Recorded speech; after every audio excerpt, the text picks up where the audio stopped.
நினச்சோன்னு divorce, எடுத்த எடுப்பில் நாங்கள் living together, இப்படிலாம் இந்த ஊடகங்கள் சின்ன திரை பெரிய திரை செல்ஃபோன் திரைகள் காண்பிப்பதை பார்த்து கிராமப்புறத்தில் இருக்கங்களாவது அதை நம்பிடாமல் இருக்கணுங்கிறதுக்காக இதை சொல்கிறேன். 1000 பேரில் 7 பேர் கூட இப்படி செய்வதில்லை. 993 பேர் ஒழுக்கமாக வாழ்கிறார்கள். இங்கே உட்காந்துருக்க நீங்களே யோசித்து பாருங்கள், யாராவது அந்த மாதிரி இருக்கீங்களான்னு. ஏன் இதை சொல்கிறேன்னா, இந்த ஒழுக்கமான வாழ்க்கை முறைக்கும் இந்த குடும்ப உறவுகள் நிலைத்து நிற்பதற்கும் சட்டை தூக்கிட்டு வெள்ளை சட்டை போட்டுட்டு நிற்கிற நம்ம காரணம் இல்லை. ஒழுக்கமாக வளர்க்கப்பட்ட வாழ்க்கை முறையினால் பெண்கள் கலாச்சாரம் பண்போடு வாழ்ந்ததனால் எப்படிப்பட்ட அயோக்கியனா ஆண் இருந்தால் கூட அதை பொறுத்து கொண்டு அதை புறந்தள்ளி விட்டு குடும்பங்கள் பிள்ளைகளுக்காக இன்று வரை குலையாமல் இருக்கிறது என்றால் அது இந்த பெண்கள் மட்டுமே காரணம். நினச்சி பாருங்கள், உண்மையே இல்லை. உன்னை கரம் பிடித்தேன் வாழ்க்கை ஒளிமயமானதடி, பொன்னை மணந்ததினால் சபையில் புகழும் கூடுதடி, கால சுமைதாங்கி போல மார்பில் இணைத்தாங்கி வீழும் கண்ணீர் துடைத்தாய், அதில் என் விம்மல் தணிந்ததடி, பேருக்கு பிள்ளை உண்டு வெறும் பேச்சுக்கு சொந்தம் உண்டு, ஆலம் விழுதுகள் போல் உறவுகள் 1000 இருந்தன, வேறென நீ இருந்தாய் அதில் வீழ்ந்து விடாமல் நான் இருந்தேன். மனைவி வேற இருக்கிறதுனால தான் அங்கே உட்காந்துருக்கிற எல்லாரும் விழுந்துடாமல் இருக்கிறீங்க. இதை ஏன் இந்த இடத்துல பதிவு செய்கிறேன்னா, மங்களம் என்ப மனைமாட்சி மற்றதன் நன்கலன் நன்மக்கட்பேறு வள்ளுவர் சொல்கிறாரு. பத்திரிகையில் அடிக்கிறோம். அன்பும் மரணம் உடைத்தாயின் இல்வாழ்க்கை பண்பும் பயனும் அது பத்திரிகையில் அடிக்கிறோம். வையத்துள் வாழ்வாங்கு வாழ்பவர் வானுரையும் தெய்வத்துள் வைக்கப்படும் அப்படின்னு சொல்லி பத்திரிகையில் அடிக்கிறோம். வையத்துள் வாழ்வாங்கு வாழ்பவர்னா என்னென்னா, ஒருத்தன் நல்ல மனைவி நல்ல குடும்பம் பிள்ளைகளோடு ஒருத்தன் வாழ்க்கையில் வாழ்ந்தான்னா அந்த வாழ்கிறவன் வானத்தில் உரைகின்ற தெய்வம் இருக்குல்ல, அந்த தெய்வம் வாழுகின்ற வாழ்க்கைக்கு சமமான வாழ்க்கையாக இது இருக்கிறது என்று யார் சொல்கிறா? வள்ளுவர் சொல்கிறார். எதுக்காக சொல்கிறார்? இப்போ இந்த இடத்துல உங்களுக்கு ஒரு நல்ல பதிவை சொல்லணும்னு நினைக்கிறேன். அருமை பெரியோர்களே, குடும்பம் என்பது இந்த உலகத்தினுடைய மூலக்கூறு. குடும்பம் என்பது இந்த உலகத்தினுடைய அடிப்படை.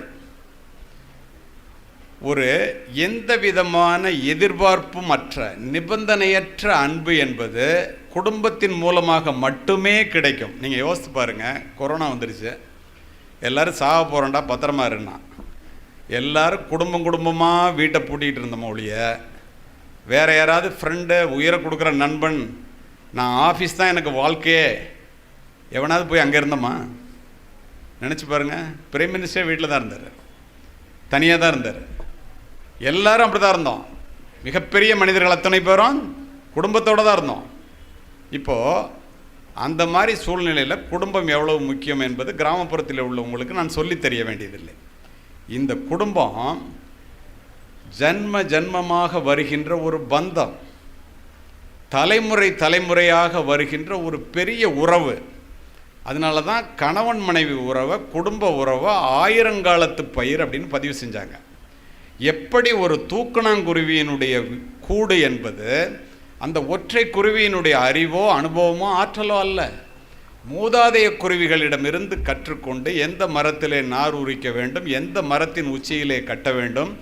நீங்கள் பார்த்துருப்பீங்களான்னு தெரில, இயற்கையிலிருந்து நாம் கற்றுக்கொள்ள வேண்டும். தலைகீழ தொங்கும் அந்த தூக்கணாங்குருவியினுடைய கூடு.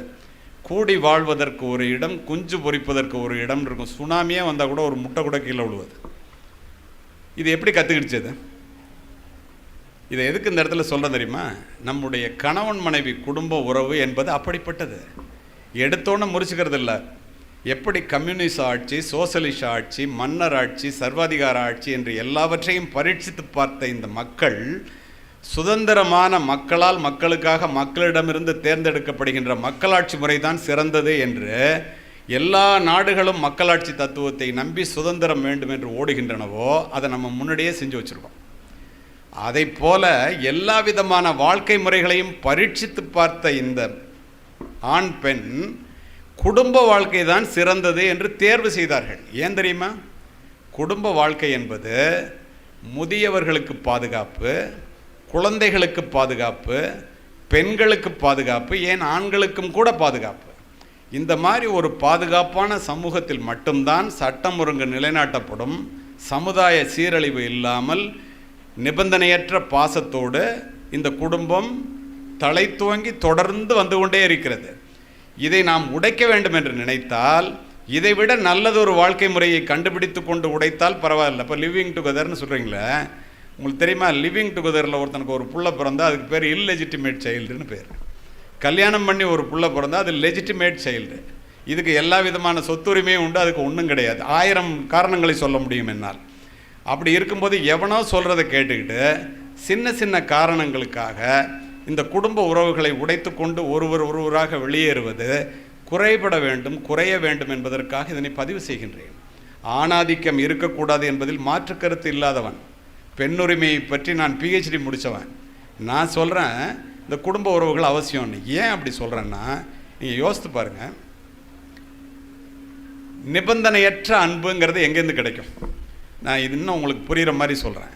இந்த குடும்ப உறவுகளை உடைத்து கொண்டு வெளியேறியவர்கள் தன்னுடைய வாழ்க்கையே கேள்விக்குறியாகி, தன் பிள்ளையினுடைய எதிர்காலமே கேள்விக்குறியாகி, மறுமணம் என்ற ஒரு வட்டத்திற்குள் நுழைய நினைத்து அதுவே நெருப்பு வட்டமாக மாறி வானலிக்கு தப்பி அடுப்பில் விழுந்த கதையாக, கண்ணீரும் கம்பளையுமாக காவல் நிலையத்தில் என்னிடம் வந்த பல பேரை நான் அறிவேன், காவல்துறை உயர் அதிகாரியாக.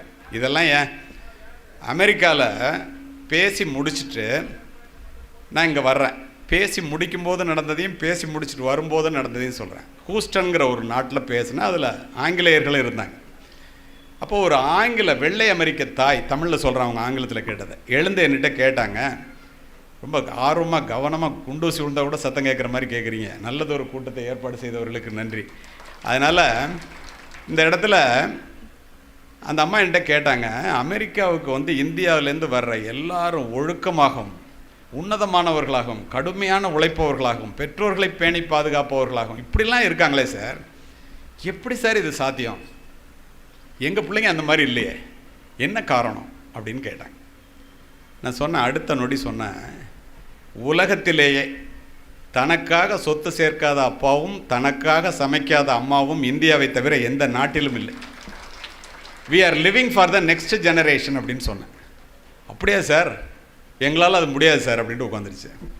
ஏன்னா 18 வயசானா இருக்கிற வீட்டுக்கு நீ மேஜர் ஆகிட்டா போய் வேலை சம்பாரிச்சு இருக்கிற வீட்டு சொல்கிறாமா யார் அப்பம் பிள்ளைகிட்ட சொல்லுவோம். அந்த மாதிரி நாடுகளை நான் இது வரைக்கும் 27 நாடுகளில் உரை நிகழ்த்தவன் எல்லாத்தையும் பார்த்துருக்கேன். 18 மணி நேரம் பயணம் ரிட்டன் ஆகி வர்றோம். பெண்கள் மாநாட்டுக்கு போயிட்டு ஒரு 4 பெண்கள், இந்திய பெண்கள், தமிழக பெண்கள் உட்பட 4 பேர் வந்தாங்க. என்ன அடையாளம் கண்டுட்டு அங்கேருந்து வந்து பேசினாங்க. நான் என்னுடைய மனைவியை அறிமுகப்படுத்தி வைத்தேன். உங்கள் மாநாட்டில் என்ன விசேஷம்னு கேட்டேன். ஆண்கள் புரிந்து கொள்ள வேண்டும், பெண்களும் தெரிந்து கொள்ள வேண்டும். அவங்க உடனே சொன்னாங்க, சார் ஒரு நல்ல செய்தி இருக்குது அப்படின்னாங்க. என்னன்னு கேட்டேன். அவங்க சொன்னதை அப்படியே சொல்கிறேன்.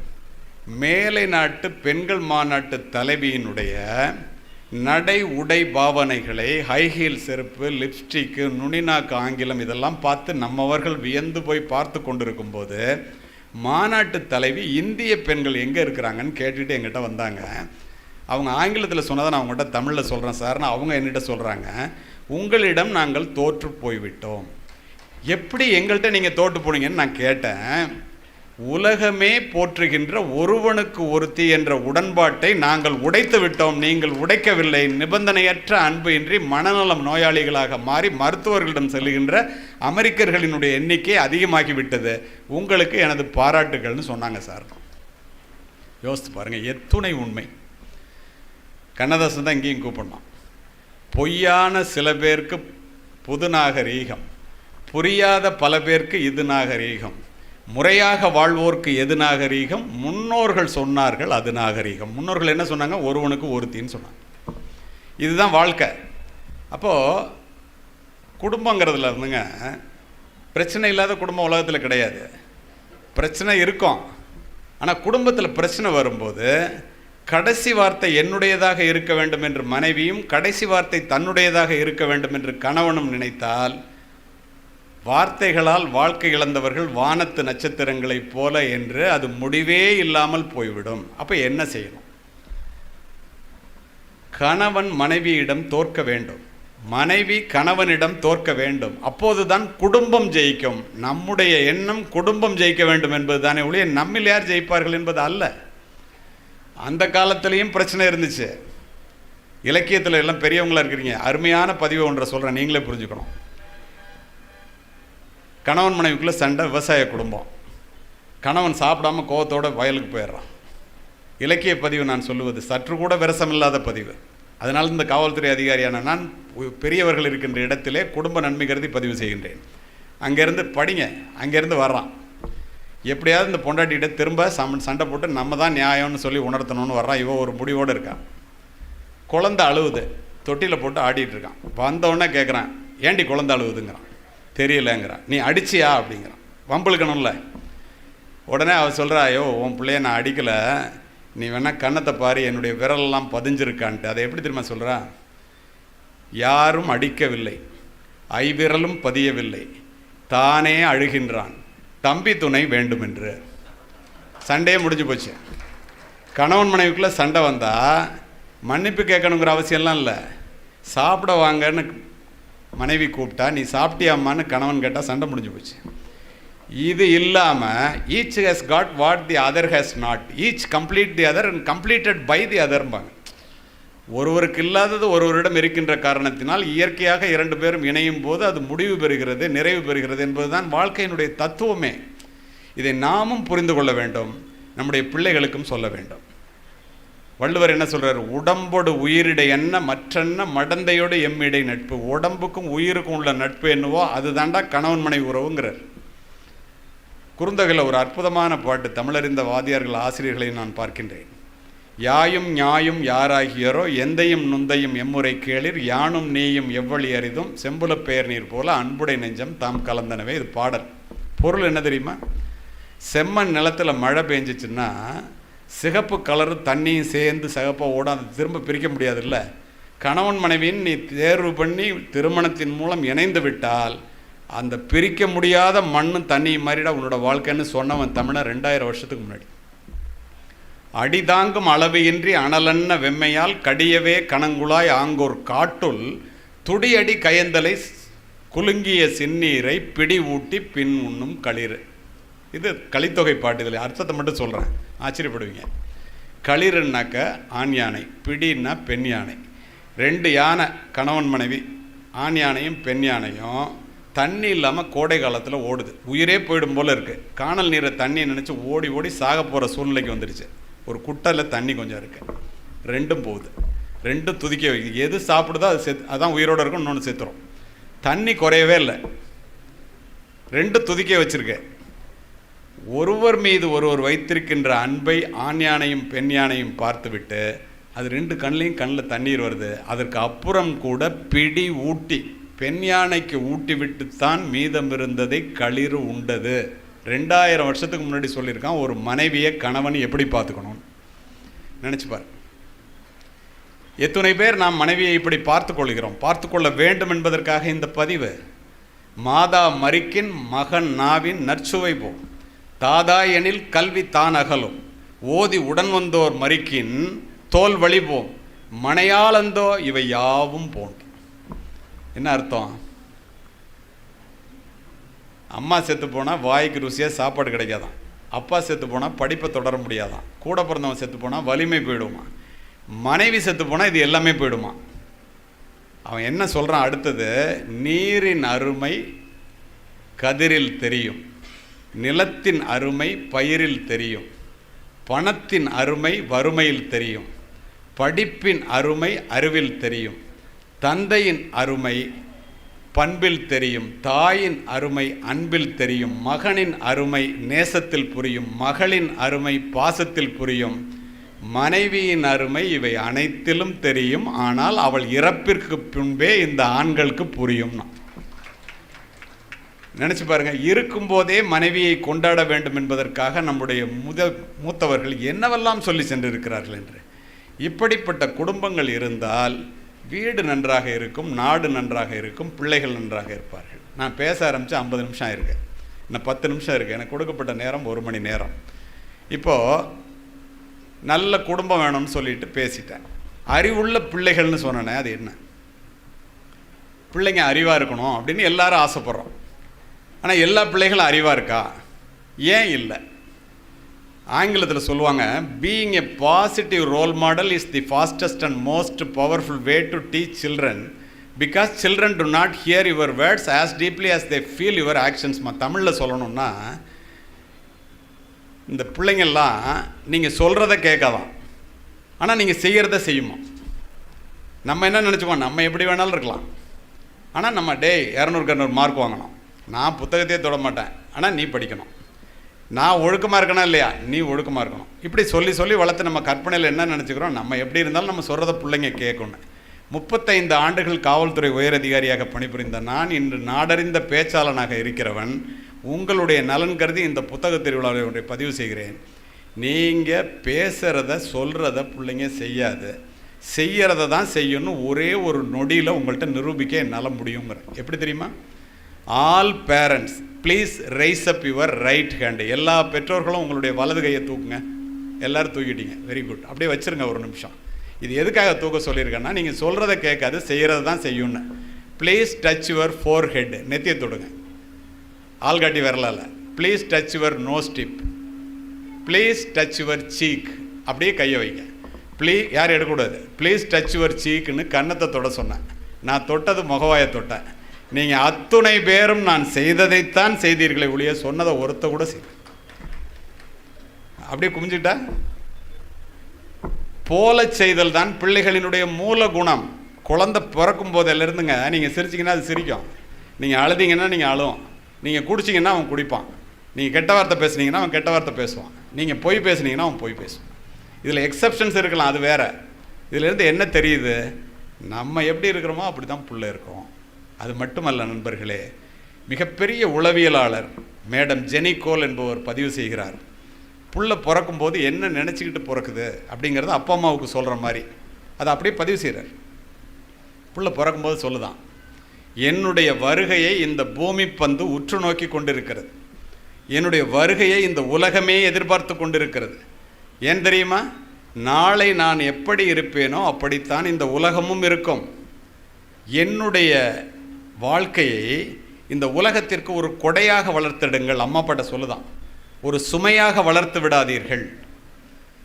நாகரிகம் ஊஞ்சலாடுகின்ற இந்த காலகட்டத்திலே என்னை ஒழுக்கமாக வளர்த்தெடுக்க வேண்டியது உங்களுடைய கடமை. ஏனென்றால் என்னுடைய விதி உங்கள் கையில் இருக்கிறதுங்க தான். அது ஏன் அப்படி சொல்லுதுங்கிறத சொல்கிறேன் பாருங்கள், அதான் முக்கியம். உங்களிடத்தில் நான் வந்து பிறக்க வேண்டும் என்று உங்களை ஒருபோதும் நான் கேட்டதில்லை. பிள்ளை வரம் கேட்டவர்கள் நீங்கள். உங்களுடைய குலம் தலைப்பதற்காக, உங்களுடைய மகிழ்ச்சிக்காக, உங்களுடைய குடும்ப பெருமைக்காக, பெற்றோர்களாக மாற வேண்டும் என்பதற்காக நீ பிள்ளைய பெத்தன்னா என்னை ஒழுங்காக வளர்க்க வேண்டியது உன் வேலைடான்னு சொல்லுதான் புள்ள. உண்மையாக யோசிச்சு பாருங்க. அப்போது இதை தான் சொல்கிறாங்க எல்லாருமே, ஈன்று புறந்தறுதல் எந்தலை கடனே, சான்றோனாக்குதல் தந்தைக்கு கடனே. பெற்று கொடுப்பது தாயோட வேலையாம், அவனை பெரியவனாக்குறது அப்பாவோட வேலையாம். நம்ம என்ன நினைக்கிறோம், எல்லாமே அம்மாவோட வேலை. அது மட்டும் இல்லை, தந்தை மகற்காற்றும் நன்றி அவையத்து முந்தி இருப்பு செயல்ங்கிறார் வள்ளுவர். உதவின்னு சொல்லுங்க, நன்றின்னு சொல்கிறாரு. கவனிங்க பாருங்க.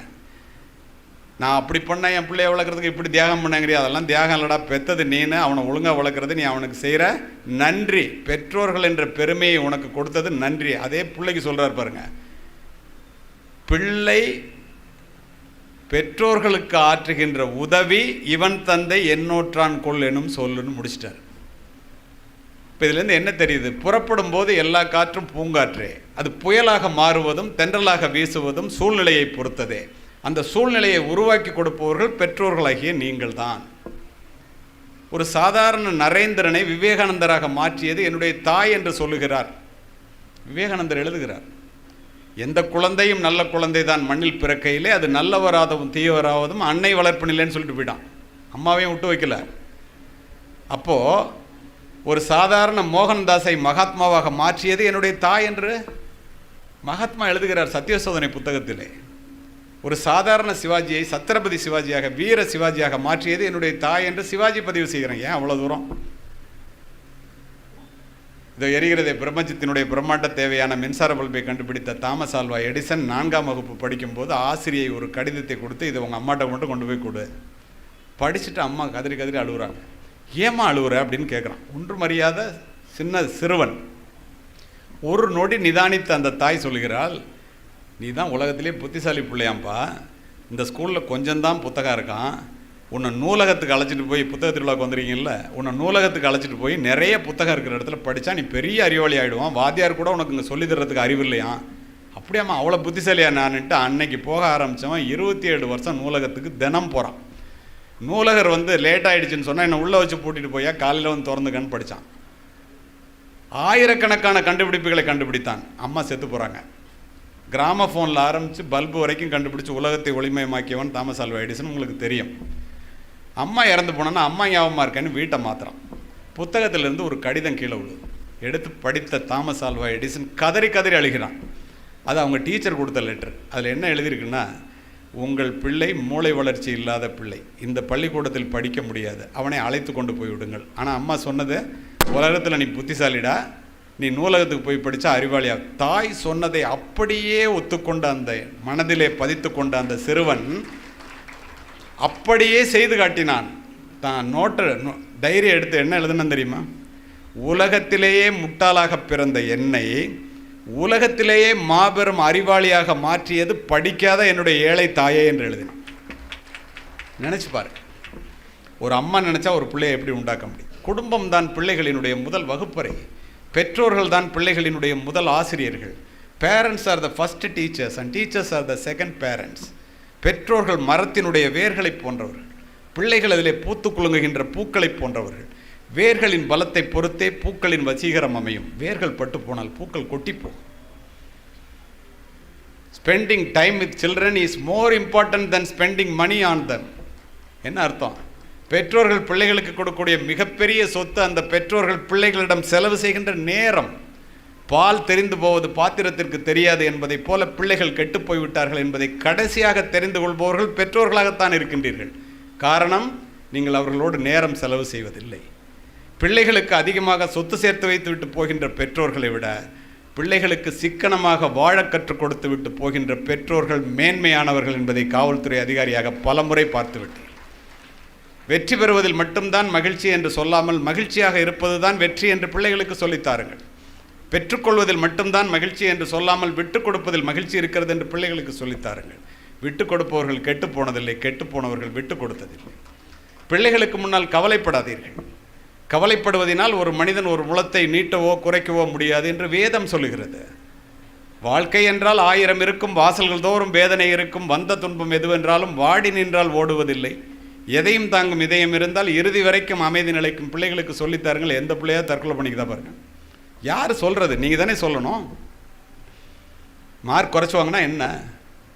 10 முறை கீழே விழுந்த பிள்ளையை முத்தமிட்டு தூக்கிய தாய், நீ 9 முறை எழுந்தவள் தானே என்று ஆறுதல் கூறினாலாம். அப்படி இருக்க வேண்டும் உங்களுடைய ஆறுதல் பிள்ளைகளுக்கு. ஒரு பிள்ளையும் தோற்று போகாது.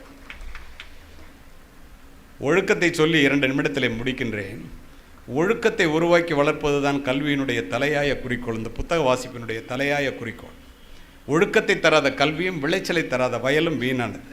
கல்வியின் பயன் அறிவு, அறிவின் பயன் பண்பாடு, பண்பாட்டின் பயன் ஒழுக்கம். தனி மனித முன்னேற்றத்தும் இந்த சமுதாயத்தினுடைய வளர்ச்சியும் தனி மனித ஒழுக்கத்தின் பால்பட்டது. நீ சமுதாய வீதியிலே கைவீசி நடக்கும்போது நீ மட்டும் தனியாக நடப்பதாக ஒருபோதும் நினைத்து விடாதே. 5000 ஆண்டுகள் மரபார்ந்த இந்த இந்திய தேசத்தினுடைய பெருமையும், பல்லாயிரம் ஆண்டுகள் பழமை வாய்ந்த தமிழகத்தினுடைய பண்பாடும், நம்முடைய மூதாதையர்களினுடைய தியாகமும், பெற்றோர்களினுடைய ஒழுக்கமும், அது மட்டுமல்ல நண்பர்களே, ஆசிரியர்களினுடைய அறிவுரையும், உங்களுடைய ஒழுக்கமும் உங்களுடனே கூட வருகிறது என்பதை ஒருபோதும் மறந்து விடாதீர்கள். அப்படிப்பட்ட தேசத்திற்கு சொந்தக்காரர்கள் நாம். மேக்ஸ் முல்லர் சுற்றி பார்த்துட்டு சொன்னான் ஒரு தடவை, if India is dead the world is dead much பிஃபோர்னா. இந்தியா மரணிக்குமானால் அதற்கு முன்னால் இந்த உலகம் மரணித்திருக்கும். அப்படி பண்புள்ளவர்கள் இந்தியாவிலே வாழ்கிறார்கள் என்று சொன்னவன் ஆங்கிலேயர். இதை ஏன் சொன்னேன் தெரியுமா? 2 மாதத்துக்கு முன்னால் 10 பாத்திரம் தேய்ச்சி தன்னுடைய பிள்ளையை என்ஜினியராக்கி கணவனை இழந்த விதவை தாய் இருக்கிற சொத்தில் பாதியை விழுத்து, கதை இல்லைங்க, நிஜம். தன்னுடைய பிள்ளையை கொண்டு போய் வேலை வாங்கி கொடுத்து சிங்கப்பூரில் சேர்க்குறான். 2 வருஷம் வந்தான், 2 வருஷம் பேசினான். 4 வருஷத்துக்கு அப்புறம் பேச்சே இல்லை. அம்மாவுக்கு வயசாகிடுச்சு, என்ன பண்ணுறதுனே தெரியல. நம்பரை தேடி பிடிச்சி வாங்கி பேசுகிறாங்க. எல்லா அம்மா அப்பாவும் சொல்கிற மாதிரி, அப்போ ஒரு கல்யாணம் பண்ணிக்கிடா, பேர பிள்ளையை பார்த்துட்டு செத்து போகிறேங்கிறாங்க. நான் சொல்கிறத நீ கேட்குறதா இருந்தால் தான் வருவேங்கிறான். நான் கல்யாணம் பண்ணிக்கிறேன், நான் சொல்கிறத நீ கேளுங்க. என்னன்னாலும் சொல்கிறேன்டா. பிள்ளை பாசம் கண்ணை மறைக்கிறது. பெத்த பிள்ளை உங்களுக்கு தெரியும் தானே. பெத்த மனம் பித்து பிள்ளை மனம் கல் வந்துடுறான். இந்த வீட்டை வித்துருங்கிறான், இருக்கிற நிலத்தெல்லாம் வையுங்கிறான். எங்கே போய் கொண்டிருக்கிறது தமிழ்நாடு என்பதை பாருங்கள், எங்கே போய் கொண்டிருக்கிறது இந்தியா என்பதை யோசியுங்கள். நாம் எங்கே போய் கொண்டிருக்கிறோம் என்று பாருங்கள். ஒழுக்கத்தின் காரணமாக சொல்லுகிறேன், மற்றவற்றில் அல்ல. வந்த உடனே எல்லாத்தையும் விற்று பணத்தை கொடுங்குறான், வாங்கிக்கிறான். கூட பிறந்த அண்ணன் சொல்கிறேன், ஏன்டி வீட்டை விற்கிற, செத்து போனேன்னாக்கா போட்டு அழுவுறதுக்கு இடம் வேணும் இல்லை, சொன்னதை அப்படியே சொல்கிறேன். விசாரித்த வழக்கு. இல்லை என் புள்ள என்னை சிங்கப்பூருக்கு அழைச்சிட்டு போகிறான், அங்கே போனால் கல்யாணம் பண்ணிக்குவான், பேரப்பிள்ளையை பார்த்துக்குவாங்கிறான். காலையில் அழைச்சிட்டு வர்றாங்க 7:30 மணிக்கு திருச்சி விமான நிலையத்துக்கு. 7:30 மணிக்கு ஏர்போர்ட்டில் உட்கார வச்சுட்டு உள்ளே போய் டிக்கெட் எடுத்துகிட்டு வரேன், உட்காருங்கிறான். உள்ளே போய் டிக்கெட் எடுக்கலாமா சிங்கப்பூருக்குன்னு கூட அந்த அம்மாவுக்கு தெரியாது, பேதை பணம். உட்கார வச்சுட்டு போனவன் 12:30 மணி ஆகிடுச்சு, வரல. மணிராஜன் ஒரு இன்ஸ்பெக்டர் என்கிட்ட வேலை பார்த்தவர், சிசிடிவியில் பார்க்குறாரு. ஒரு அம்மா 5 மணி நேரமாக உட்காந்துருக்கு, எல்லா விமானமும் வந்துடுச்சு, எல்லா விமானமும் போயிடுச்சு. ஏர்போர்ட் ஆஃபீஸர்கிட்ட போய் சொல்கிறாரு, என்ன 5 மணி நேரமாக உட்காந்துருக்கு, அசையாமல் உட்காந்துருக்கு அந்த அம்மான்ட்டு. ஒரு காஃபி வாங்கிட்டு 2 பேரும் போகிறாங்க. அந்த அம்மா சொல்லுது, நான் பசி தாங்கிக்குவேன்ப்பா, கூட்டம் அதிகமாக இருக்கும் போல இருக்குது டிக்கெட் எடுக்கிற இடத்துல. எப்படி நம்புது பாருங்கள் அந்த அம்மா. புள்ள பசி தாங்க மாட்டான், அவனுக்கு கொண்டு போய் கொடுங்க. உன் புள்ள பேர் என்னன்னு கேட்குறாங்க, சண்முக சுந்தரம்ங்கிறாங்க. போய் பார்க்குறாங்க, அவன் 11:30 மணிக்கு சிங்கப்பூர்லேயே போய் இறங்கிட்டான், அம்மாவை ஏமாற்றிட்டான். தான் ஏமாற்றப்பட்டோம் என்பதை தெரிந்த பிறகு அந்த தாய் ஒரு ஆட்டோ எடுத்துகிட்டு திருச்சிக்கும் புதுக்கோட்டைக்கும் போகிற வழியில் வீடு. எப்படி தன் உயிரை மாய்த்து கொண்டாள் என்றால் நீங்கள் தாங்க மாட்டீர்கள். தாயிலிருந்து தான் தலைமுறை தொடங்குகிறது. ஒவ்வொரு தாயும் ஒரு வரலாறு. தலைமுறை மாற்றத்தை உருவாக்கக்கூடிய தகுதி பெற்றவள் இந்த உலகத்தில் தாய் மட்டுமே. மாதா வயிறெறிய வாழா ஒரு நாளும் என்கிறார் வாரியார். மாதாவை ஒரு நாளும் மறக்க வேண்டாம் என்கிறது உலக நீதி. அன்னையும் பிதாவும் முன்னறி தெய்வம் என்கிறது கொன்றை வேந்தன். யார் இல்லை என்றால் இந்த உலகத்தில் நீ பிரவேசித்திருக்கவே முடியாதோ, யாரை இழந்து விட்டால் நீ திரும்ப பெற முடியாதோ அவளுடைய பெயர் தானடா தாய் என்று பதிவு செய்கிறார் விவேகானந்தர். 10 மாதம் உன்னை சுமந்து புரண்டு படுத்தால் கூட உனக்கு வலிக்குமே என்று, உனக்கு வேண்டியதை உண்டு தனக்கு வேண்டியதை வெறுத்து, நீ பிறப்பதற்கு முன்பே உனக்காக இறைவனிடத்திலே வேண்டிய ஒரே ஒரு உன்னதமான ஜீவன் இந்த உலகத்திலேயே உண்டென்றால் அது உன்னை பெற்ற தாயை தவிர யாரும் இல்லை.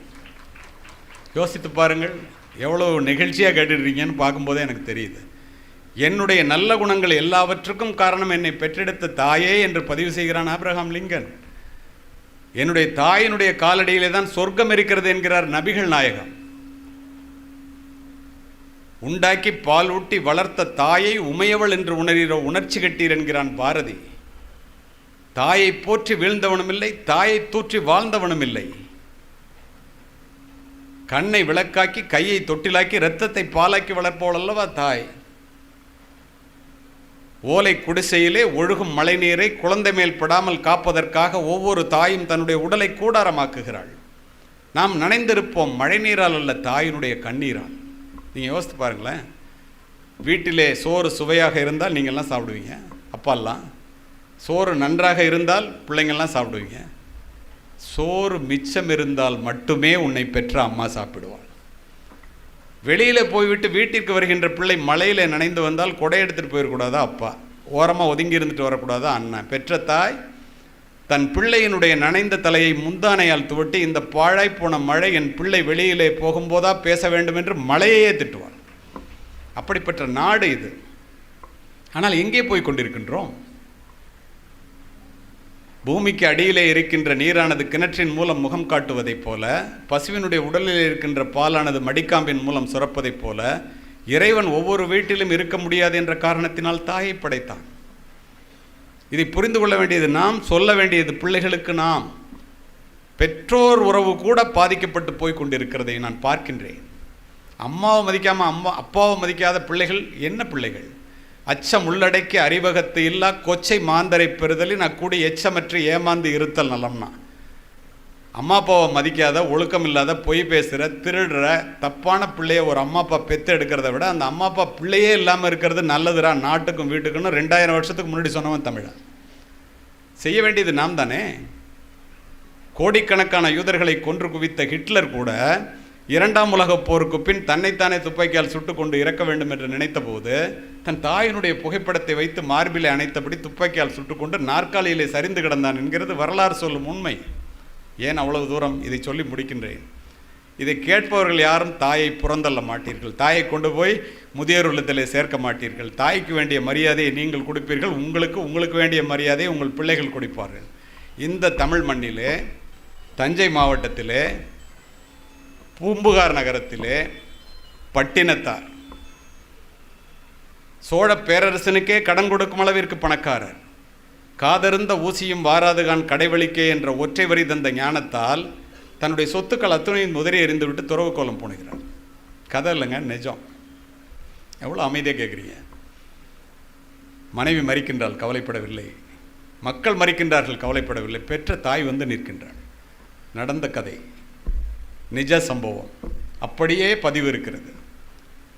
தமிழ் மண்ணிலே தாயே துறவு வேண்டாம் என்று சொல்லிவிடாதே, நீ எதற்காக மறுக்கிறாய், என்னை மறிக்கிறாய் என்பதை நான் உணர்வேன். நான் ஒரே பிள்ளை உனக்கு ஈமக்கிரியை செய்யாமல் இந்த பட்டினத்தான் சத்தியமாக பூம்புகார் நகரத்தை விட்டு போக மாட்டான். இது சத்தியம் என்று சத்தியம் செய்து கொடுத்தவர் பூம்புகார் நகரத்திலே சத்திரத்திலே தங்கி பிச்சை எடுத்து உண்டார்.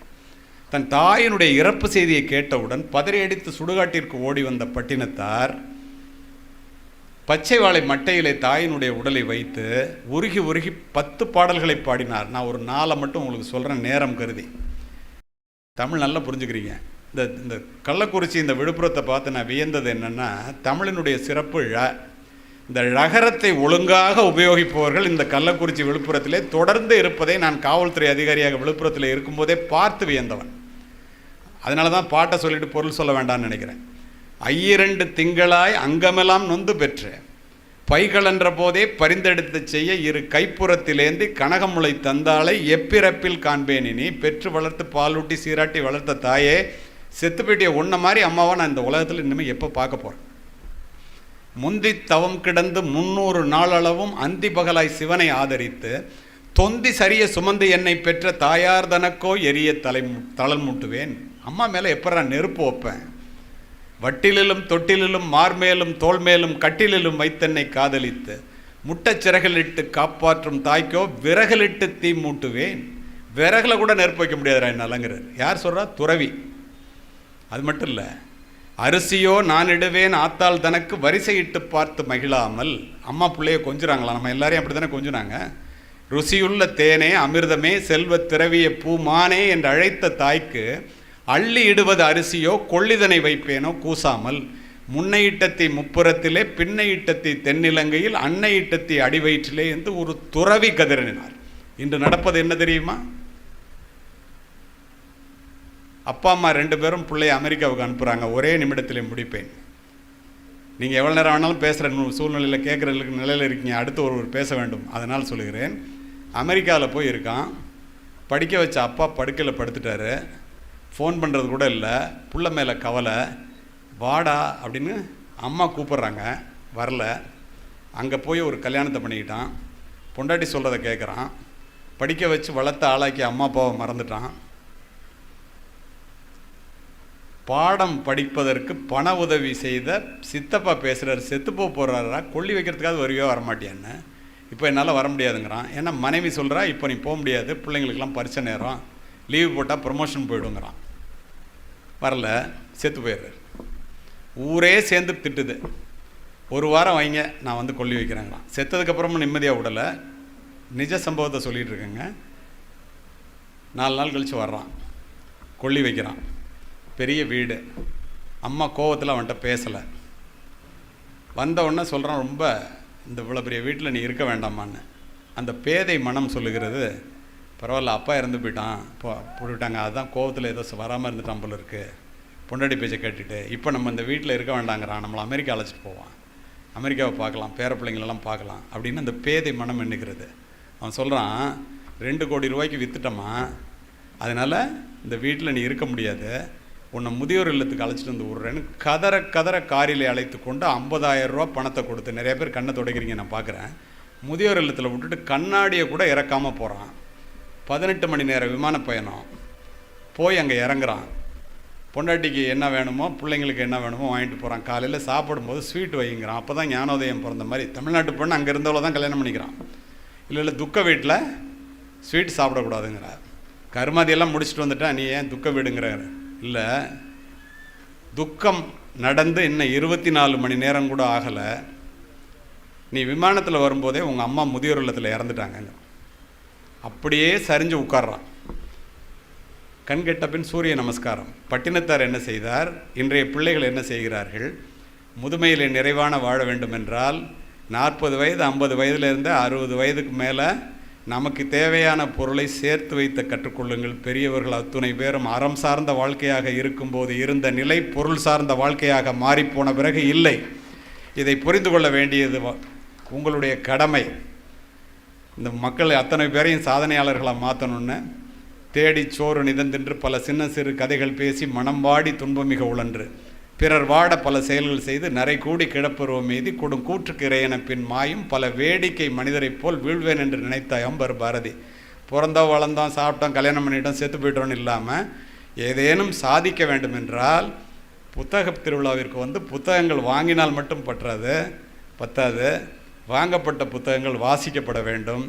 அரங்கத்தில் நுழையும் போது இத்துணை காலியான சேர்கள் இருக்கிறதே என்று நினைத்து கொண்டு என்னுடைய பேச்சினுடைய வலிமை என்ன, அது ஒழுங்காக இருந்தால் இந்த அரங்கம் நிறைய வேண்டும் என்று நினைத்தேன். அரங்கம் நிறைந்து நூற்றுக்கணக்கான பேர் அமர்ந்திருக்கிறார்கள். தமிழுக்கு தாய் தமிழுக்கு நன்றி. அமைதி பார்த்த உங்கள் அத்தனை பேருக்கும் மேடையை அலங்கரித்த PA ஜெனரல், DRO, RDO, வாய்ப்பு கொடுத்த கலெக்டர் அத்தனை பேருக்கும் நன்றி சொல்லுகின்றேன். தொடர்ந்து gratitude is the mother of all வெர்ச்சுஸ்மா சிசாரா ரோமன் பெயர் குமரன் என்ற தாசில்தார் தொடர்ந்து என்னை அழைத்து கொண்டே இருந்தார். நான் பார்த்தது கூட இல்லை.